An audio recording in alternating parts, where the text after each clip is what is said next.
तो यहाँ पर यूसीसी का इफेक्ट जो है, बैड इफेक्ट जो है, मुसलमानों से ज़्यादा, माइनॉरिटी से ज़्यादा अदर कास्टेस और अपर कास्टेस और हिंदुओं पर भी है। इसलिए कि हिंदू मोर देन 70-80% इस देश में है और उन लोगों के अंदर बहुत ज़्यादा डिवीजन है। जैसे HUF, हिंदू अनडिवाइडेड फैमिली, वहाँ पर टैक्स, करोड़ों का टैक्स का एग्जेम्पशन होता है।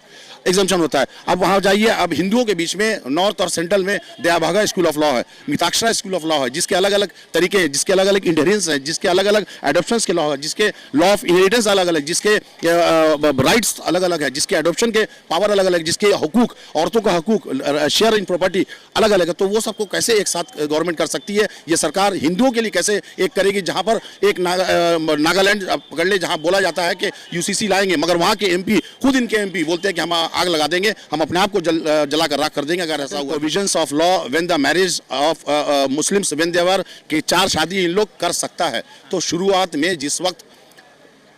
शुरुआत के दौर में जब औरती की तादाद, इस्लाम में औरतों की तादाद मर्दों से ज़्यादा था, उस वक्त ये हुक्म आया था हमारे प्रॉफिट मोहम्मद की तरफ से। तो उसको रिवाज नहीं माना जाए। हम लोग यहाँ पर, आप किसी भी आप सर्वे कर लें कि हम लोग से ज़्यादा शादी इस वक्त हिंदू समाज के लोग कर रहे हैं। मुसलमान बन के, जैसे धर्मेंद्र बन के क्या, हिंदू बन के कर रहे हैं। इस वक्त 1 नंबर या 2 नंबर पर आ रहा है, लार्जेस्ट एक्सपोर्टर करोड़ों बीफ का। और तो इसमें हिंदू समाज को तकलीफ नहीं हो रहा है, इसमें ब्राह्मण को तकलीफ नहीं हो रहा है, इसमें मंदिरों में जो खून चढ़ाया जाता है, ये तकलीफ देने चीज है। अगर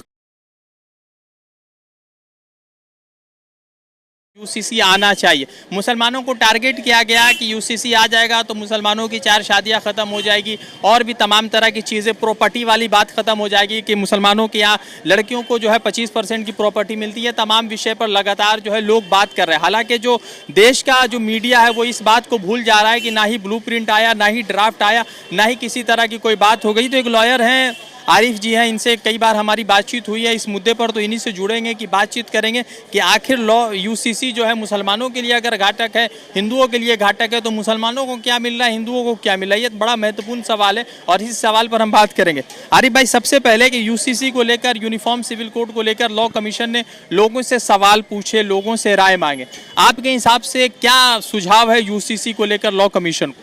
देखिए, यूसीसी के ऊपर जो 1 महीना से ये जो सवाल और जवाब का ये मांगा जा रहा है हिसाब किताब, और लॉ कमीशन को बोला गया कि इसको रिपोर्ट आप जल्द से जल्द लें, सारे लोगों के, सारे बुद्धिजीवी को और सारे कास्ट और क्रीड और जितने लोग यहाँ पर रहते हैं, इनका एक सर्वे रिपोर्ट लिया जाए ताकि ये पता चले कि यूनिफॉर्म सिविल कोड वाकई में हम लोग लागू कर सकते नहीं है। ये बीजेपी और आरएसएस सरकार की ये एक फिर से एक नई चाल है। जब पार्लियामेंट इलेक्शन होता है तब तक इनकी नई चाल आती है और ज़्यादातर ये माइनॉरिटीज़ पर इफेक्ट पड़ता है। तो यहाँ पर यूसीसी का इफेक्ट जो है, बैड इफेक्ट जो है, मुसलमानों से ज़्यादा, माइनॉरिटीज़ से ज़्यादा अदर कास्टेस और अपर कास्टेस और हिंदुओं पर भी है। इसलिए कि हिंदू मोर देन 70-80% इस देश में है और उन लोगों के अंदर बहुत ज़्यादा डिवीजन है। जैसे HUF, हिंदू अनडिवाइडेड फैमिली, वहाँ पर टैक्स, करोड़ों का टैक्स का एग्जेम्पशन होता है। अब वहाँ जाइए, अब हिंदुओं के बीच में नॉर्थ और सेंट्रल में दयाभागा स्कूल ऑफ लॉ है, मिताक्षरा स्कूल ऑफ लॉ है, जिसके अलग अलग तरीके हैं, जिसके अलग अलग इंडेरेंस हैं, जिसके अलग अलग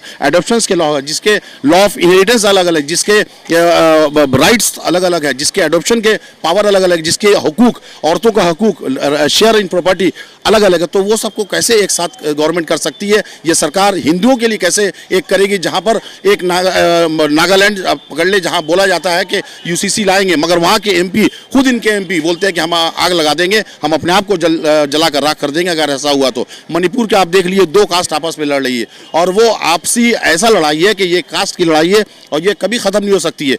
बहुत सारे ऐसे एडॉप्शन मामला है, बहुत सारे ऐसे प्रॉपर्टीज़ का मामला है, लैंड का मामला है, लैंड एक्विजिशन का मामला है। बंगाल में बरगदा होता है, कहीं पूरे हिंदुस्तान में बरगदा नहीं है। तो ये सब चीज़ हिंदुओं में बहुत ज़्यादा इफेक्ट करेगा, ना कि मुस्लिम और पंजाबी और क्रिश्चियन के समाज में होता है। भाजपा के लोग तो बड़ा जश्न मना रहे हैं कि चलो मुसलमानों का 4 शादी रुक जाएगा। There are certain provisions of law when the marriage of Muslims when there are कि 4 शादी इन लोग कर सकता है। तो शुरुआत के दौर में जब औरती की तादाद, इस्लाम में औरतों की तादाद मर्दों से ज़्यादा था, उस वक्त ये हुक्म आया था हमारे प्रॉफिट मोहम्मद की तरफ से। तो उसको रिवाज नहीं माना जाए। हम लोग यहाँ पर, आप किसी भी आप सर्वे कर लें कि हम लोग से ज़्यादा शादी इस वक्त हिंदू समाज के लोग कर रहे हैं। मुसलमान बन के, जैसे धर्मेंद्र बन के क्या, हिंदू बन के कर रहे हैं। हम लोग को पता है कि हमारा राइट्स क्या है। एक हिंदू एक मुसलमान अगर दूसरा शादी करता है तो उसका राइट एंड ड्यूटीज़ क्या है, उसको क्या अधिकार मिलना चाहिए, क्या अधिकार उसको देना चाहिए। जबकि हिंदुओं का ऐसा कोई मामला नहीं है, उन लोग करते हैं लीगली इलीगली कुछ भी करते हैं। तो हम लोग को बहुत हमारा इस्लाम हमारा शरीयत लॉ जो बहुत ये इस मामले में बहुत सख्त है कि आप अगर 4 शादी कर रहे हैं तो चारों के एक तरह का रखेंगे। कोई है आपके दोस्त में जिसने 4 शादी करी हो? हम लोगों के नज़र में तो कोई है नहीं। हाँ, अगर ये डाटा अगर हिंदुओं के बीजेपी और आरएसएस के तरफ है तो वो शाये कर दें, पूरे हिंदुस्तान में सर्वे करके शाये कर दे कि किसका शादी ज़्यादा है, किसका रिपोर्ट ज़्यादा आ रहा है, वो एकदम पता चल जाएगा। हमारे पास तो रिपोर्ट नहीं है कि मुस्लिम महिला जो होती है जब शादी होती है तो बाप के प्रॉपर्टी में 25% का हिस्सा होता है और बेटे का जो हिस्सा होता है वो 75% होता है। तो सवाल ये है कि हिंदू फैमिली में आधा आधा प्रॉपर्टी मिलता है, मुसलमानों में 25% मिलता है। तो लोग ये भी बात कर रहे हैं कि आज आने से जो है उनकी प्रॉपर्टी बढ़ जाएगी।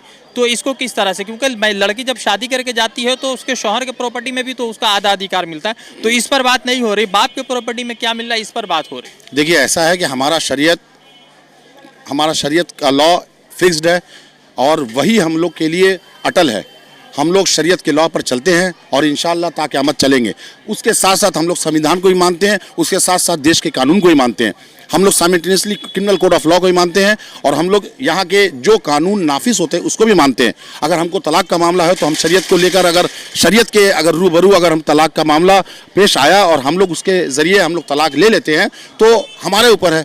अगर हमको नहीं मानना तो हम सिविल लॉ क्रिमिनल लॉ की तरफ हम लोग बढ़ते हैं, हम कोर्ट की तरफ बढ़ते हैं। तो ये हम दोनों दरवाज़ा हम लोग खोल के रखे हैं। ऐसा नहीं लग रहा है कि बीजेपी का एक पूरा फील्ड ऑफ लड़ाई चल रहा है, चूँकि वो चाह रही है कि मुसलमान मुश्तिल हो जाए, लड़ाई करे, ताकि उनका जो एक अलग आइडियोलॉजी का वोट बैंक है वो एक तरफ से जो है उनको निचोड़ मिल जाए। क्योंकि इसके चीफ सोलंकर या क्या ऐसा कोई नाम है, बोलवारकर, उसका ये कहना था कि हम अंग्रेज़ों की गुलामी सारा ज़िंदगी करने पर हम तैयार हैं, ना कि अगर मुसलमान क्रिश्चियन छोटी जाति आदिवासी ये सब को हम साथ लेकर चले।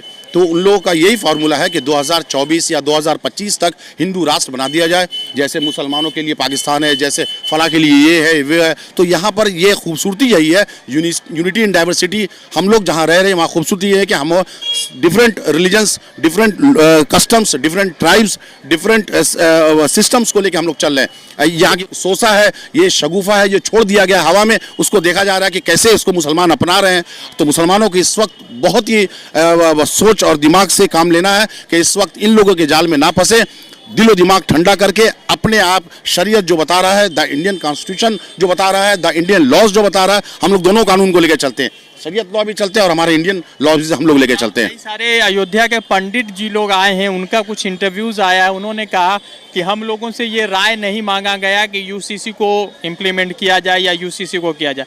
तो उनके यहाँ तो खुद लड़ाई चल रही है, तो आप किस तरह से कह रहे हैं कि नहीं हम उनसे राय मांग रहे हैं? उनके यहाँ तो खुद लड़ाई आपस में चल रही, तो लड़ने दीजिए उनका, चूँकि उनकी आइडियोलॉजी की बात है, उनकी बात है। देखिए, ये बीजेपी आरएसएस का आईटी से इंफॉर्मेशन एंड टेक्नोलॉजी सेल बहुत मजबूत है। करोड़ों रुपया इसमें खर्चा होता है।